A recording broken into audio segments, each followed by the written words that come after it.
नमस्कार. वर्डप्रेसच्या या विश्लेषणात सर्वांचं स्वागत आहे. आज आपण एका बिल्डरप्रमाणे एका डिजिटल प्रवासाला निघणार आहोत. आपण शिकणार आहोत की आपलं स्वतःचं ऑनलाईन घर म्हणजेच एक वेबसाईट कशी तयार करायची. चला तर मग कामाला लागूया. हा एक मोठा प्रश्न आहे, नाही का? अनेकांना वाटतं की वेबसाईट बनवणं म्हणजे काहीतरी खूपच टेक्निकल काम असेल, त्यासाठी कोडिंग यायलाच हवी. मग इतके सगळे लोक एकही कोडची ओळ न लिहिता स्वतःची वेबसाईट कशी काय बनवतात? याचं उत्तर खरं तर एकाच शब्दात दडलेलं आहे: वर्डप्रेस. हो, हेच ते शक्तिशाली साधन आहे जे लाखो लोकांना त्यांचं डिजिटल स्वप्न साकार करायला मदत करतं. तर आपल्या या बांधकामाच्या प्रवासाचा हा आहे पहिला टप्पा.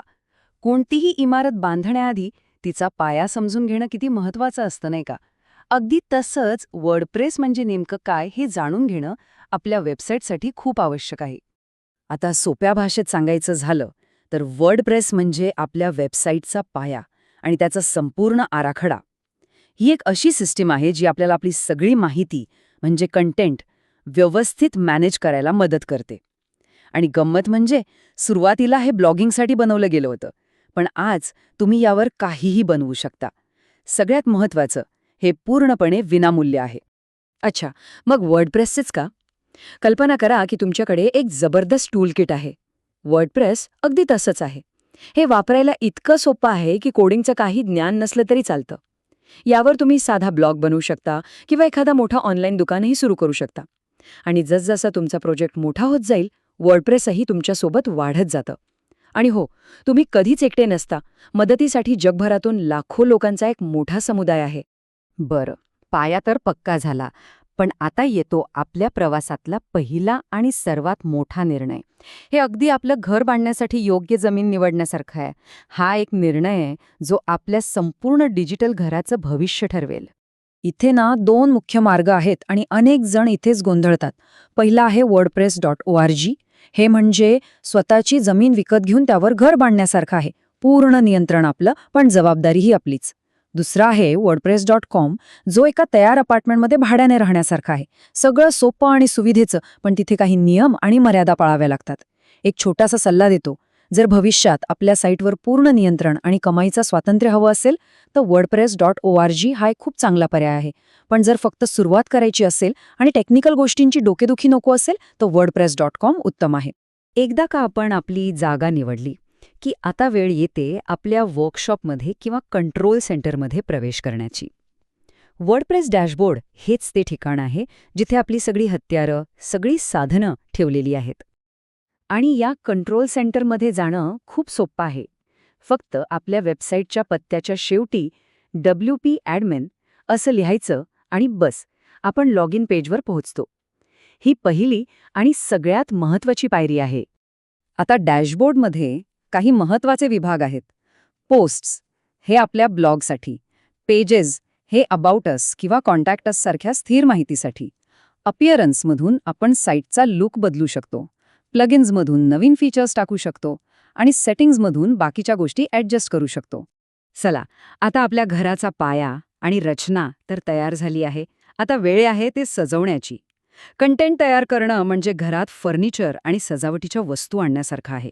याच गोष्टींमुळे तर घराला घरपण येतं. आणि हे काम करण्यासाठी वर्डप्रेस एक खूपच मजेशीर टूल देतं: ब्लॉक एडिटर. कल्पना करा की आपण डिजिटल लेगो ब्लॉक्स वापरून आपलं पेज बनवत आहोत. प्रत्येक पॅराग्राफ, प्रत्येक फोटो, प्रत्येक हेडिंग हे सगळं एक एक स्वतंत्र ब्लॉक आहे. आणि हे ब्लॉक्स वापरणं म्हणजे अक्षरशः एक खेळ आहे. मजकूर लिहायचा आहे, पॅराग्राफ ब्लॉक घ्या. फोटो टाकायचा आहे, इमेज ब्लॉक घ्या. हेडिंग द्यायची आहे, हेडिंग ब्लॉक घ्या. आणि हे सगळे ब्लॉक्स आपण अगदी सहज इकडून तिकडे ड्रॅग अँड ड्रॉप करू शकतो. यामुळे वेबसाईट बनवणं हे किचकट काम न राहता एक क्रिएटिव्ह आणि सोपी प्रक्रिया बनते. आपली माहिती व्यवस्थित ठेवण्यासाठी कॅटेगरीज आणि टॅग्सचा वापर नक्की करा. असं समजा की कॅटेगरीज म्हणजे आपल्या डिजिटल फायलिंग कॅबिनेटचे मोठे ड्रॉअर्स आहेत आणि टॅग्स म्हणजे त्यामधले लहान इंडेक्स कार्ड्स. यामुळे लोकांना आणि गुगलसारख्या सर्च इंजिनला आपली माहिती शोधायला खूप मदत होते. वा, आता आपलं घर आतून तर छान सजलंय. चला, आता त्याच्या बाहेरील भागावर काम करूया. म्हणजे आपल्या वेबसाईटचं डिझाईन कसं असेल, तिचा रंग, तिचा लुक कसा असेल हे ठरवूया. आपल्या वेबसाईटचा पूर्ण लुक हा एका थीमवर अवलंबून असतो. आपण विनामूल्य थीम्स वापरून सुरुवात करू शकतो, ज्यात बऱ्यापैकी चांगले फीचर्स असतात. किंवा मग जर आपल्याला आणखी ॲडव्हान्स्ड फीचर्स आणि चांगला सपोर्ट हवा असेल, तर आपण प्रीमियम म्हणजे पैसे देऊन मिळणारी थीम निवडू शकतो.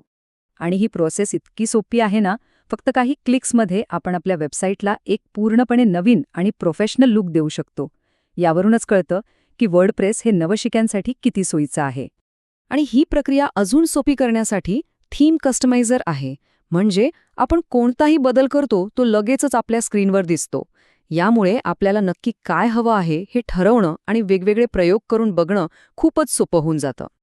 तर आता या बिल्डरच्या प्रवासाचा संपूर्ण नकाशा आपल्या हातात आहे.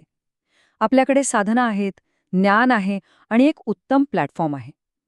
आता महत्त्वाचा प्रश्न हा आहे की या पायावर आपण कोणतं अद्भुत डिजिटल घर बांधणार आहोत?